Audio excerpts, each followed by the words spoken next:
So to begin with, we will understand what is antigen and antibody reaction.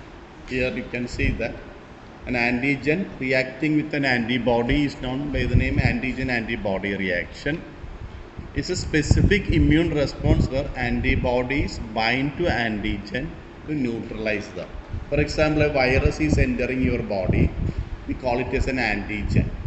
Okay, then any bacteria entering your body, you can call it as an antigen.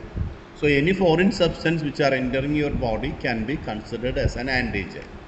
And normally what is happening in our body is that an antigen is entering, or a virus or bacteria is entering, or a toxic particles are entering, the antibodies in our body will move to that region and bind with this antigen and kill or neutralize them. So that reaction is what we normally call antigen-antibody reaction. And here there is a specificity. That is, just like one key can be opened with only one lock can be opened with only a particular key, there is a specificity. For every antigen, there should be a specific antibody. For example, if there is an antigen for a coronavirus entering your body, that is an antigen. And there should be a corresponding antibody in our body. Only then that antibody can kill or neutralize this corona antigen. If another type of corona comes, our body may not be having antibody. Then the body may be getting infected with that different strain of corona. So that is why we are having cold several times in a year, because the different types of cold viruses will be entering our body or infecting you. So for every key there is a particular, every lock there is a particular key. For every antigen there should be a particular antibody. Only that antibody can react with that particular antigen. That is known as specificity of the antigen-antibody reaction. And they are very important or crucial for our immune system and for different type of diagnostic testing. Now we will see what are the important features of antigen-antibody reaction. As I told you, specificity is one important property of antigen-antibody reaction. So in specificity, an antibody is specific to particular antigen. For cold virus, there should be an antibody. For chickenpox virus, there should be separate antibody. For smallpox virus, there should be separated. So one antibody can react with only one type of antigen. That nature is known as specific, reacting only with a certain epitope. Epitopes means on the surface of an antigen there are certain regions. For example, if it is a virus, on the outer coat of the virus there will be certain proteins, and these proteins are the regions where antibodies will be binding. Those antigen binding sites, the antibody binding sites on the surface of an antigen are known by the name epitopes. So these epitopes will be reacting only with a specific antibody. Second feature of an antigen-antibody reaction is sensitivity. Here you can see that even in a very small amount can trigger immune response. That is another quality of an antigen-antibody reaction. That is, even in minute quantities, even for example, that is why we are able to produce vaccine. Even a small quantity of a virus is sufficient to produce an antibody response in our body. And that is why when we are injecting a vaccine in our body, only small dose of that antigen or virus will be entering our body, but our body will be producing sufficient quantities of antibody that will protect us against all kinds of future infection. So that nature is known as a sensitivity. Another property is affinity as well as avidity. Affinity reveals the strength of a single antigen-antibody interaction, whereas avidity is the overall strength when multiple antibodies bind to a multivalent antigen.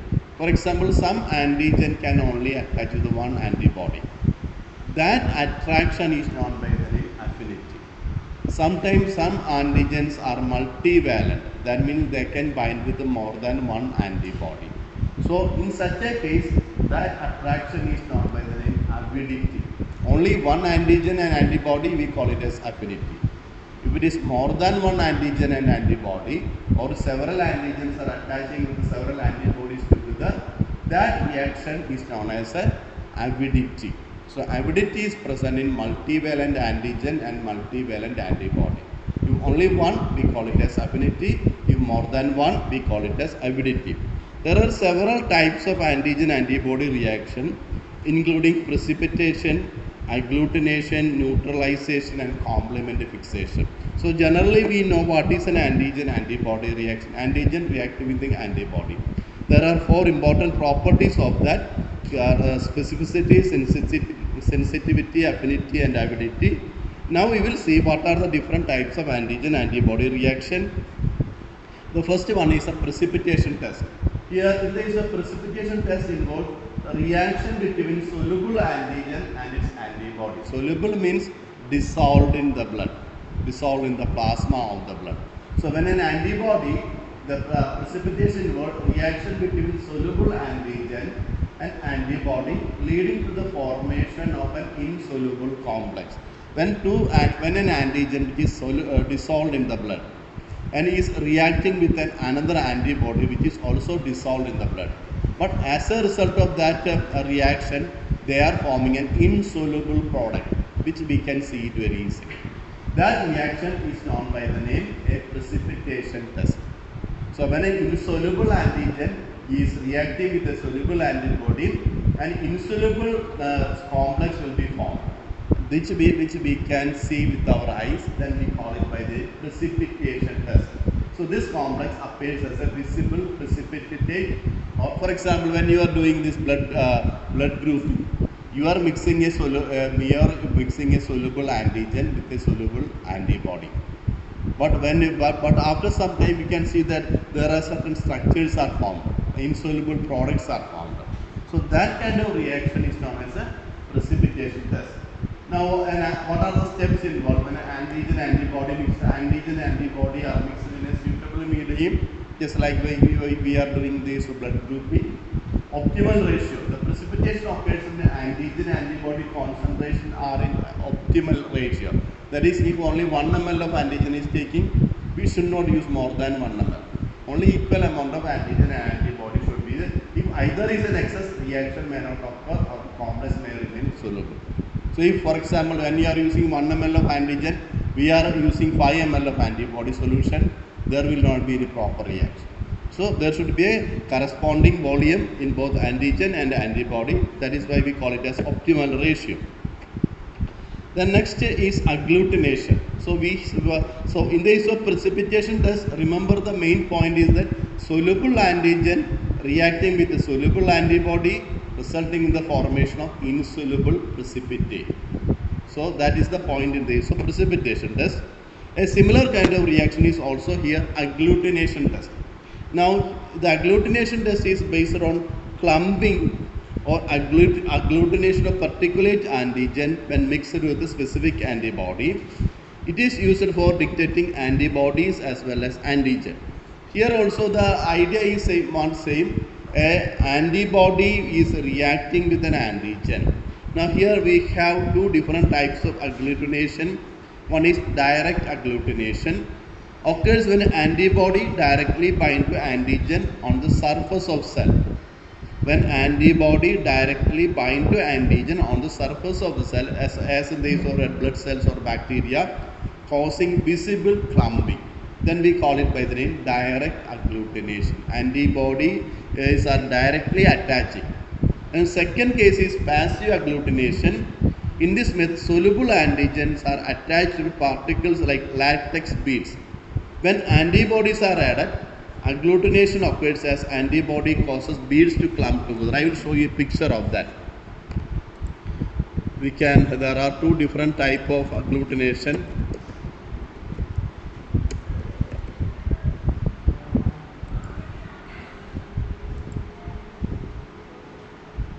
Here you can see that this is the direct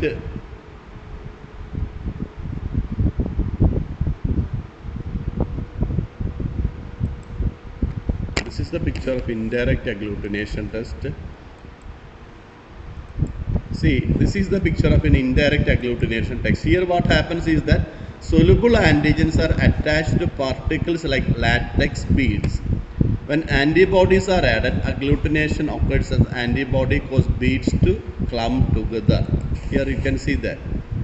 So this is how normally the this is not exactly the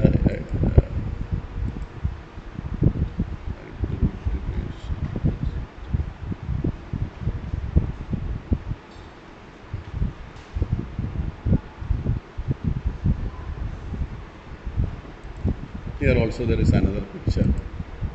This picture may be revealing more idea. So here also you can, the same picture is itself. So here what happens is that if antibodies are directly attaching to the antigen without the help of any beads, we call it as direct agglutination. Here the case is of indirect agglutination. If antibodies are attaching with each other with the help of certain beads, then we call it by the name indirect agglutination. So these are the two different types of agglutination tests. Agglutination test and precipitation test are somewhat similar, but in the case of precipitation, soluble antigen plus soluble antibody causing insoluble product. Now the clinical application of this agglutination test, as in the case of blood grouping, mainly used for dictating ABO blood group. Another test is the bacterial infection. For example, agglutination test can be and identify bacterial infection by specific dictating specific antibody. For example, when a bacteria is entering your body, that can be dictated by, that is an antigen that can be dictated by corresponding antibody. So you take a small amount of volume of blood from your body and mixing it with an antibody solution. If we are finding any clumping, we can see that that particular bacteria is present in your blood.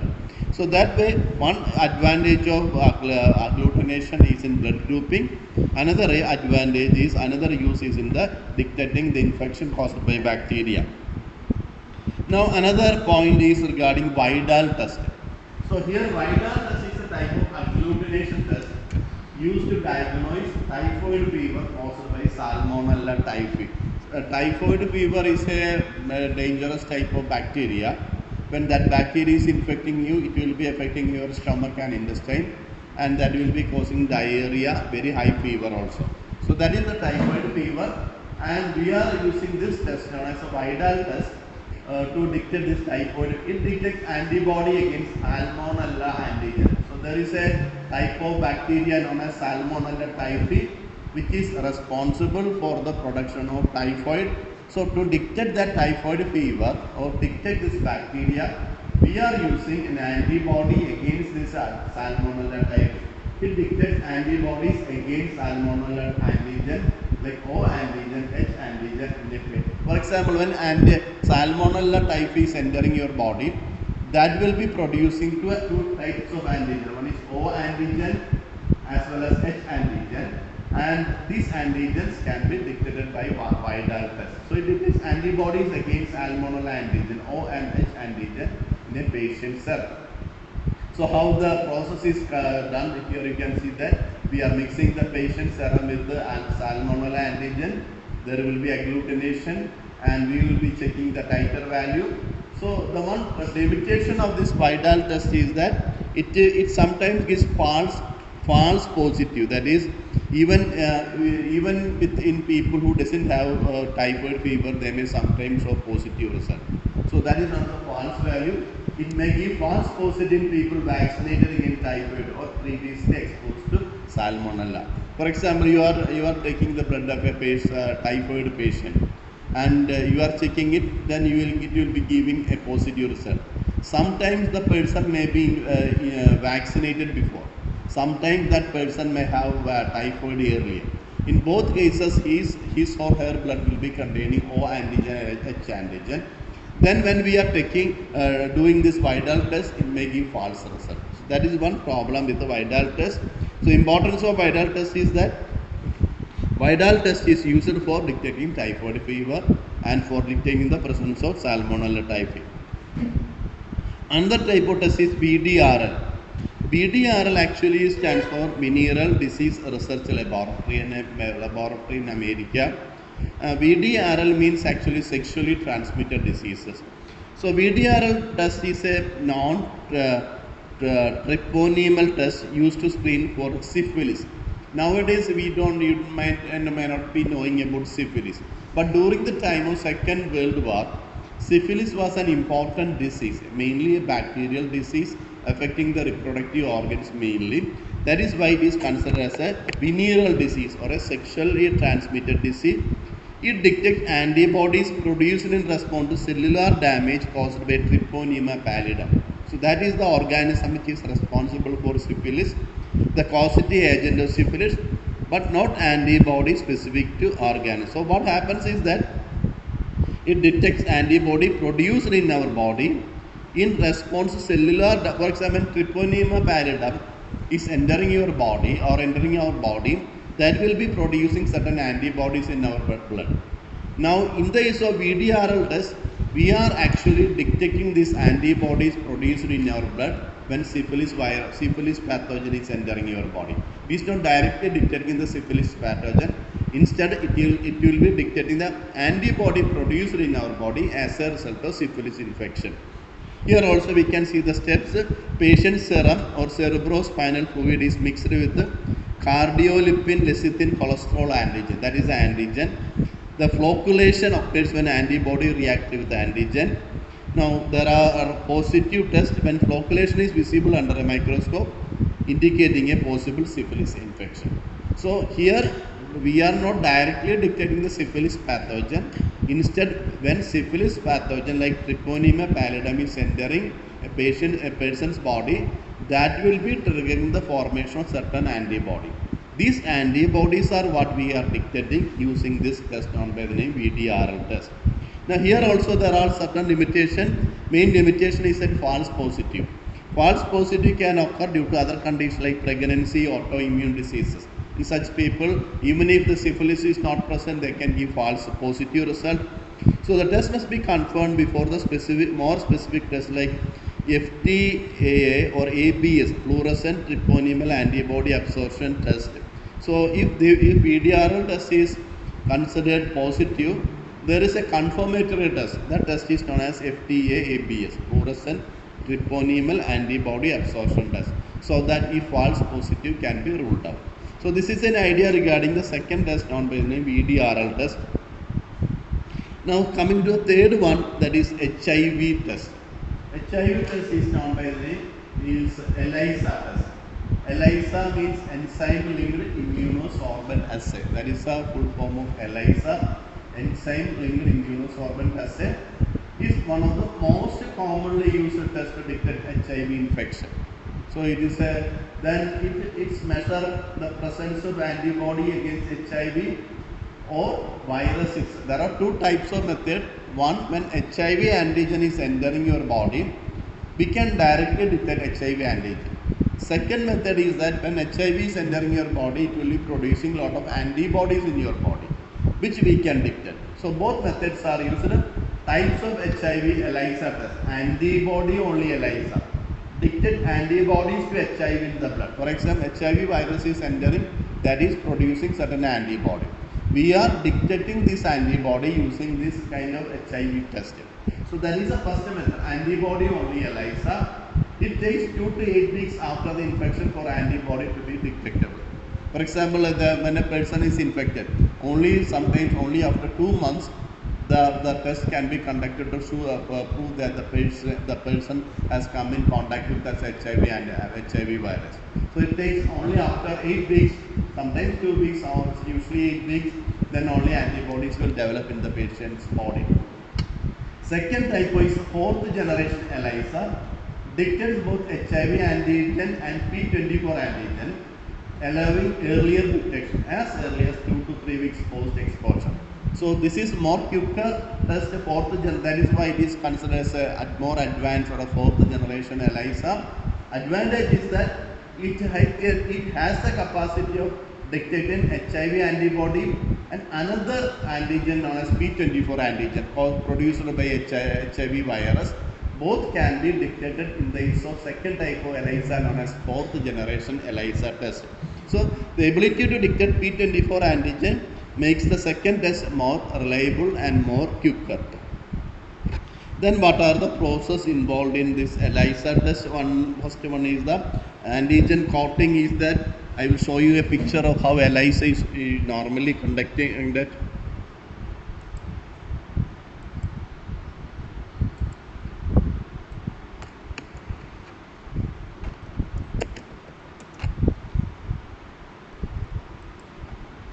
Here you can see a picture of how this ELISA will be. These are the different stages in the ELISA preparation. See, this is how normally the ELISA is a. So this kind of techniques are used. We are not into the details of that. So normally antigen, a plate is coated with anti-HIV. See here you can see that this is the small vessel and it will be coated with the HIV antigen. That is what they are telling. A plate is coated with HIV antigen. Second step is that patient's serum or blood is added to the plate. If antibody against HIV are present, they will bind to the antigen. So this is the second stage. So first stage, we are taking a small glass plate containing HIV antibody. Second stage, we are introducing the blood or a serum. So that antibody again, the antibody will be binding with the antigen, and we can see that. Then we will be using a second antibody. That is the next step. Enzyme linked secondary antibody. This is the next one. Enzyme linked secondary antibody that will be used is added, which binds to the patient's antibody. So there are a number of steps. Is that first we are having a vessel or a small glass plate containing a small hole. That is the vessel that is actually coated with the antibody. When we are introducing the HIV antigen, that will be binding with this antibody. Then we are introducing the second antibody. This second antibody will again bind this antigen. So we are getting a complex like this. And after that, we will be adding a substrate solution. Normally, this second antigen is having an enzyme. This is the enzyme. The enzyme linked antibody binds to FC region. So this is the first antibody and this is the second antibody, and here also you can see that normally this will be the second antibody is again linked with another antibody attached with an enzyme. When we are introducing a substrate is added, that enzyme converts into detectable signal usually a color change.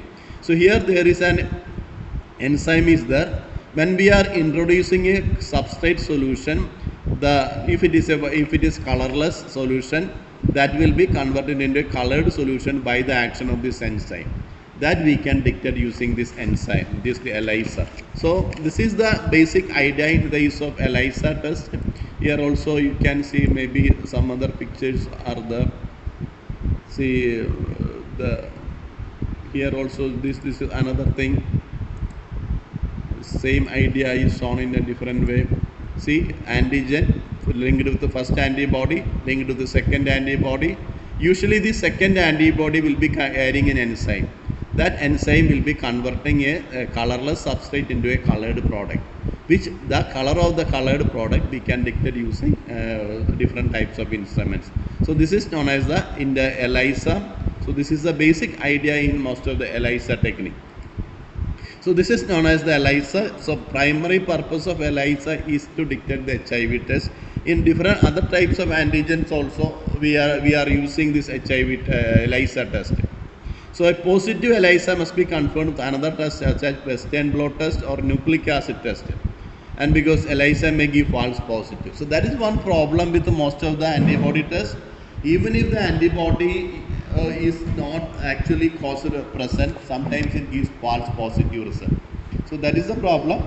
So HIV test is ELISA test is very quicker, but it has to be confirmed by another test known by the name Western blot test. Now here is an idea regarding the different type of test. What are the purpose of the test? We can see what is the importance of antigen antibody test, what is a precipitation, detect soluble antigen, and what is agglutination, detect particulate antigen. So that is the difference between a precipitation and agglutination. Now in the case of Widal test, it will be detecting typhoid fever. Now in case of VDRL, it is a test used for detecting syphilis. Now in the case of HIV, its primary objective is to detect HIV infection. Now here also you can see what are the important uses of these different types of tests. So this gives you an idea of how this different type of test like VDRL, HIV test, and agglutination test and precipitation tests are conducted.